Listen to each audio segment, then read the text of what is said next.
ನಾನಿವತ್ತು ಆ ಕಡೆಗೆ ಮುಖನೇ ಮಾಡಿರ್ಲಿಲ್ಲ ಯಾವತ್ತುವೆ. ಯಾವುದೇ ಸಿನಿಮಾ ಇದ್ರು ನೋಡೋದಕ್ಕೆ ಮೈಸೂರಿಗೆ ಹೊಡಿತಿದೆ. ಫಾರ್ ದ ಫಸ್ಟ್ ಟೈಮ್ ನಂಜನಗೂಡಲ್ಲಿರುವಂತ ಭಾರ್ಗವಿ ಥಿಯೇಟರ್ಗೆ ಹೋಗಿದ್ದೀನಿ. ಲಾಂಗ್ ಟೈಮ್ ಬ್ಯಾಕ್ ಕೇಳಿದೆ ಈ ಥಿಯೇಟರ್ ಅಷ್ಟೊಂದು ಚೆನ್ನಾಗಿಲ್ಲ, ಎಲ್ಲ ವಾಡ್ದ ಉದ್ರೋಗ್ಬಿಟ್ಟವೆ ಅಂತ.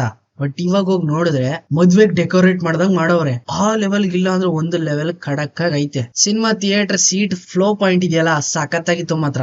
ಒಂದು ಲೆವೆಲ್ಗೆ ಫ್ಲೋ ಆಗಂಗಿತ್ತು. ಈ ಮೈಸೂರಲ್ಲಿರೋ ಗಾಯತ್ರಿ ಥಿಯೇಟರ್ ನೋಡಿದ್ರೆ ಹಿಂಗ್ ಐತೆ, ಹಿಂಗೆ ಮುಂದಿರೋರಂತೂ ಹಿಂಗ್ ನೋಡ್ಬೇಕು ಹಿಂಗೆ. ಬಟ್ ಈ ಥಿಯೇಟರ್ ಅಂತ ಸಿಟ್ಟಿಂಗ್ ವ್ಯೂ ಮಾತ್ರ ಎಕ್ಸಲೆಂಟ್ ಆಗಿತ್ತು. ಹೆಂಗ್ ಬೇಕಾದ್ರೂ ಮೈ ಎಲ್ಲ ಉಳ್ಳಾಡ್ಕೊಂಡ್ ನೋಡ್ಬೋದು, ಮನಿ ಕಂದೆಲ್ಲ ನೋಡ್ಬೋದು. ಅಂಡ್ ಮೊನ್ನೆ ರಿಲೀಸ್ ಆಗಿರೋಂತ ಮತ್ತೊಂದು crime thriller movie Drishyam 3 part 1 part 2 ನೋಡಿದೀವಿ. ಅದನ್ನ ಕನ್ನಡದಲ್ಲೂ ಕೂಡ ರೀಮೇಕ್ ಮಾಡವ್ರೆ ರವಿ ಅಂಕಲ್. ಈಗ ಪಾರ್ಟ್ 3 ನ ರವಿ ಅಂಕಲ್ ಅವ್ರಿಗೆ ಕೊಡಕ್ ಆಗಲ್ಲ, ಬಿಕಾಸ್ ಕನ್ನಡದಲ್ಲಿ ಡಬ್ಬಿಂಗು ಮಾಡ್ಬಿಟ್ಟವ್ರೆ. ಒರಿಜಿನಲ್ ಮಲಯಾಳಂನ Ravi uncle retired. First time part 1 ಸಿನಿಮಾನ ನೋಡಿದಾಗ ತುಂಬಾನೇ ಎಕ್ಸೈಟ್ ಆಗಿದ್ದೆ. ಈ ರೀತಿ ಒಂದು ಸಸ್ಪೆನ್ಸ್ ಥ್ರಿಲ್ಲಿಂಗ್ ನ ತಗೊಂಡೋಗೋದು ಮಲಯಾಳಂ ಅವ್ರ ಕೈಲಿ ಬಿಟ್ರೆ ಬೇರೆ ಯಾರ ಕೈಲೂ ಆಗಲ್ಲ ಅಂತ ತುಂಬಾನೇ ಖುಷಿ ಪಟ್ಬಿಟ್ಟಿದೆ. ಸೆಕೆಂಡ್ ಪಾರ್ಟ್ ನೋಡಿದಾಗ್ಲೂ ಕೂಡ ವಾಹ್ ಅದೇ ಖಡಕ್ ಟ್ರೀಟ್ಮೆಂಟ್. ಇನ್ನ ಪಾರ್ಟ್ 3 ನೋಡೋದಾದ್ರೆ ಕೆಲವ್ರಿಗೆ ಈ ಸಿನಿಮಾ ಬೋರಿಂಗ್ ಅಂತ ಅನ್ಸ್ಬೋದು, ಕೆಲವ್ರಿಗೆ ಓಕೆ ಅನ್ಸ್ಬೋದು, ಕೆಲವ್ರಿಗೆ ವಾವ್ ಅಂತಾನು ಕೂಡ ಅನ್ಸ್ಬೋದು. ಇನ್ನ ನನ್ನ ಕೇಳೋದಾದ್ರೆ ಓಕೆ ಸೊ ಮೊದ್ಲಿಂದ ಏನೇನೆಲ್ಲ ನೋಡ್ಕೊಂಡ್ ಬರ್ತಾ ಇದ್ದೋ ಸೇಮ್ ಆಸ್ ಇಟ್ ಈಸ್ ಅದೇ ಸ್ಟೋರಿ, ಬೇರೆ ಯಾವ್ದೇ ರೀತಿಯ ಡೈವರ್ಷನ್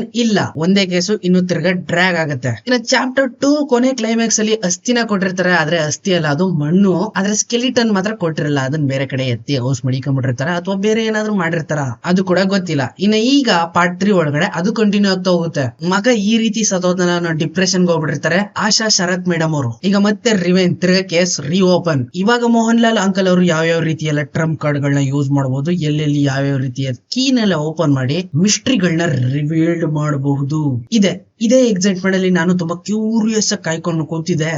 ಸಿನಿಮಾದ ಫಸ್ಟ್ ಹಾಫ್ ಓಕೆ ಇನ್ನು ಈ ಸಿನಿಮಾದ ಸೆಕೆಂಡ್ ಹಾಫ್ ಕೂಡ ಆಲ್ಮೋಸ್ಟ್ ಓಕೆ, ಏನೋ ಒಂದ್ ಲೆವೆಲ್ ಹೋಗ್ತಾ ಇದೆ.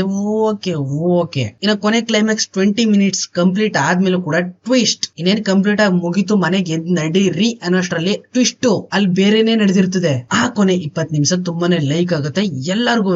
Same as it is Kantara cinema ಮೊದಲು ಬಂತಲ್ಲ, ಆ ಕಾಂತಾರ ಸಿನಿಮಾ ಕೊನೆ ಕ್ಲೈಮ್ಯಾಕ್ಸ್ 20 ನಿಮಿಷ ಕಿರ್ಚಿದಲ್ಲ, ಅದೇ ಮೂಮೆಂಟ್ ಇಲ್ಲೂ ಇತ್ತು. ಆದ್ರೆ ಇಲ್ಲಿ ವಾವ್ ಏನ್ ಟ್ವಿಸ್ಟ್.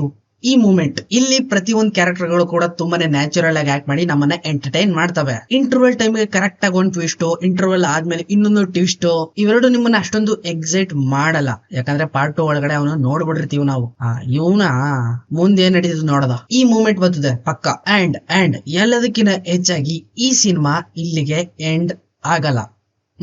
ಪಾರ್ಟ್ 4 ಕೂಡ ಬರ್ತದೆ. I mean part 1 part 2 exact ಒಂದೇ ವೇನಲ್ಲಿ ಎಂಟರ್ಟೈನ್ ಮಾಡಿದ್ರು ಕೂಡ ಈ ಪಾರ್ಟ್ 3 ಅಷ್ಟಕ್ಕಷ್ಟೇ ಅನ್ಕೊಂಡ್ರು ಪಾರ್ಟ್ 4 ತೆಗೆಯೋದು ಕಷ್ಟ, ಬಹಳ ಕಷ್ಟ. ಯಾರು ಗೊತ್ತು ಪಾರ್ಟ್ 4 ಅಲ್ಲಿ ವೆರೈಟಿ ಆಗಿರುವಂತ ಸ್ಟೋರಿನ ಬರ್ದು ಎಕ್ಸಿಕ್ಯೂಟ್ ಮಾಡಿದ್ರು ಮಾಡಬಹುದು, ಹೇಳಕ್ಕಾಗಲ್ಲ. ಅಟ್ ದ ಟೈಮ್ ಇವಾಗ ಈ ಸಿನಿಮಾ 100 crore ನ ಕ್ರಾಸ್ ಆಗ್ಬಿಟ್ಟಿದೆ, ಅಂದ್ರೆ ಇದು ಪರ್ಫೆಕ್ಟ್ ಆಗಿ ಸಕ್ಸಸ್ಫುಲ್ ಆಗಿದೆ ಅಂತಾನೆ ಅರ್ಥ. ಆದ್ರೂ ಪಾರ್ಟ್ 4 ತೆಗಿಯುವಂತದ್ದು ಬಹಳ ಕಷ್ಟ ಇದೆ. ಸೊ ಒಟ್ನಲ್ಲಿ ಈ ಸಿನಿಮಾ ಒನ್ ಟೈಮ್ ವಾಚಬಲ್ ಅಂದ್ರೂ ಕೂಡ ಪರವಾಗಿಲ್ಲಪ್ಪ. ಒನ್ ಟೈಮ್ ಕೂತ್ಕೊಂಡು ಆರಾಮಾಗಿ ಫ್ಯಾಮಿಲಿ ಜೊತೆ ಎಂಟರ್ಟೈನ್ ಮಾಡಬಹುದು ಪೀಸ್ ಆಗಿ. ಸಿಗ್ತೀನಿ ಮುಂದಿನ ವಿಡಿಯೋದಲ್ಲಿ, ಅಲ್ಲಿವರೆಗೂ ಕಾಯ್ತಾರಿ. Keep watching. ಬಾಯ್.